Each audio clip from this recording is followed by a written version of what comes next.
அன்பு சொந்தங்களுக்கு திருக்குறள் வணக்கம். இன்றைக்கு குறளுக்குள்ள போறதுக்கு முன்னாடி சில வச்சு நாம இங்க பார்க்கலாங்க. அதாவது பொருட்பாலின் 47வது அதிகாரம் தெரிந்த செயல் வகை பார்க்க போகிறோம். எதற்காக இந்த அதிகாரத்தை இந்த இடத்தில் வைத்தார் திருவள்ளுவர் என்று ஒரு கேள்வி எழுகிறது. சிற்றினம் சேராமை என்ற அதிகாரத்தில் நல்லிணக்கத்தோடு சேர் என்று சொன்னவர் இந்த அதிகாரத்தில் பொருள் நோக்கிய வெற்றி பாதையில் ஆராய்ந்து செயல்படு என்று குறிப்பிடுகிறார். ஒரு நிர்வாகம் துவங்கும் பொழுது குறிப்பிட்ட இரண்டு நிகழும். ஒன்று, குறிப்பிட்ட பொருள் அழியும், அதுதான் முதலீடு. முதலீடுடன் சேர்ந்து நமக்கு ஆக்கமும் வரும். வருமானம் வருகின்ற தொழில் வளரும், வருமானம் இல்லாத தொழில் நசியும். இதை ஆராய்ச்சி செய்து செயல்படுத்த வேண்டும் என்று குறிப்பிடுகிறார். இன்று நாம் பார்க்க வேண்டிய குறள் எண் 461. அழிவதும் ஆவதும் ஆகி வழி பயக்கும் ஊதியமும் சூழ்ந்து செயல். ஒரு செயலை துவங்குவதற்கு முன் பின் விளைவையும் நட்டத்தையும் லாபத்தையும் எண்ணி பார்த்து துவங்க வேண்டும் என்பதே இதன் பொருளாகும். இந்த குறளில் எதை கூறப்போகிறார் என்று பார்க்கலாம். திருவள்ளுவரின் பொருளாதார கொள்கைகளை பற்றி நாம் விளக்கமாக பார்த்து கொண்டிருக்கிறோம். திருக்குறளுக்குள் இல்லாதவைகளே இல்லை.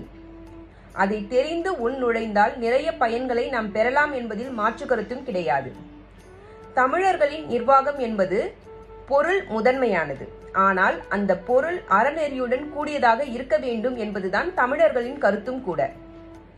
ஒரு காரியத்தை துவங்குவதற்கு முன் அலசி ஆராய்ந்து துவங்க வேண்டும். அப்பொழுதுதான் நாமும் பாதிப்படைய மாட்டோம், நம்மை சார்ந்தவர்களும் பாதிப்படைய மாட்டோம். அப்படி இல்லாத பட்சத்தில் பாதிப்பு ஏற்படும் என்பதுதான் இந்த அதிகாரத்தில் கூறிக்கொண்டிருக்கிறார். இன்று நாம் பார்க்க வேண்டிய குறள் எண் 462. தெரிந்த இனத்தோடு தேர்ந்தெண்ணி செய்வாருக்கு அரும்பொருள் யாதொன்றும் இல்.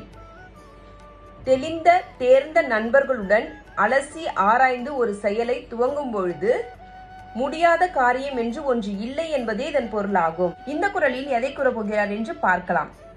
2 அடியில் உலகை இயல்பாய் அளக்கும் ஆற்றல் மிரண்டு வியந்து பார்த்தால் மனிதம் போற்றும் குறள்கள் திரண்டு பலரும் வந்தாலும் தீந்தமிழை போலவே ஒளிரும் திருக்குறள்.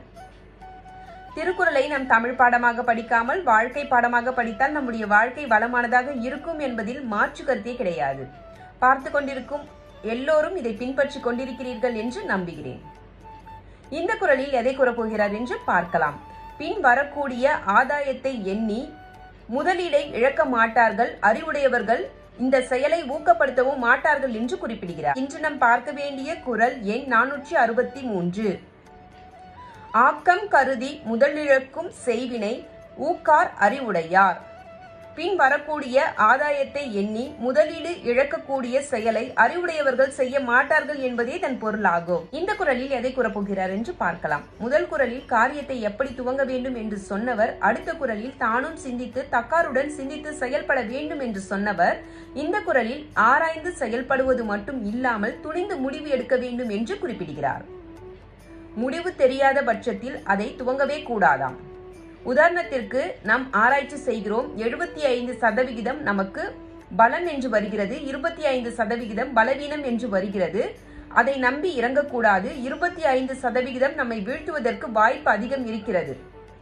தெளிந்த பின் முடிவு எடுக்க வேண்டும், பிறகுதான் செய்ய வேண்டும். இன்று நாம் பார்க்க வேண்டிய குறள் எண் 464. தெளிவில் அதனை தொடங்கார் இழிவென்னும் ஏதப்பாடு அஞ்சுபவர். இழிவென்னும் துயரம் வரும் என்று தெளிந்த பின்னர் அந்த செயலை பழிக்கு நாணுபவர் செய்ய மாட்டார்கள் என்பதே இதன் பொருளாகும். இந்த குறளில் எதை கூறப்போகிறார் என்று பார்க்கலாம். எந்த ஒரு காரியத்தையும் எப்படி செய்ய வேண்டும், என்ன செய்ய வேண்டும் என்று அறிந்து செயல்படுத்த வேண்டுமாம். நாங்கள் சிறிது ஆராய்ச்சி செய்துவிட்டோம், ஆனால் முடிவு தெரியாமல் செயல்படுத்துகிறோம் என்று சொன்னால் ஆபத்தாக முடியும் என்று குறிப்பிடுகிறார். பகைவரை வலுப்பெறச் செய்வது எது என்று ஒரு கேள்வி வருகிறது. மிக அழகாக பதிலளிக்கிறார். ஒரு செயலை வகைப்படுத்திவிட்டு முடிவு தெரியாமல் செயல்படுத்துவது என்பது பாத்தியில் நீர் விட்டு பகைவரை வளர்ப்பது போன்றதாகும் என்று குறிப்பிடுகிறார். நம்முடைய பலத்தை மட்டும் ஆராயக்கூடாது, பகைவரின் பலத்தையும் ஆராய வேண்டும் என்று குறிப்பிடுகிறார். இன்று நாம் பார்க்க வேண்டிய குறள் எண் 465. வகையறச் சூழாதெழுதல் பகைவரை பாத்தி படுப்பதோர் ஆறு. முறைப்படி திட்டமிடாமல் ஒரு செயலை செய்வது என்பது வளரும் நிலத்தில் எதிரணையை நிலைபெறச் செய்வது என்பதே இதன் பொருளாகும். நாளை சந்திப்போம். நன்றி, வணக்கம்.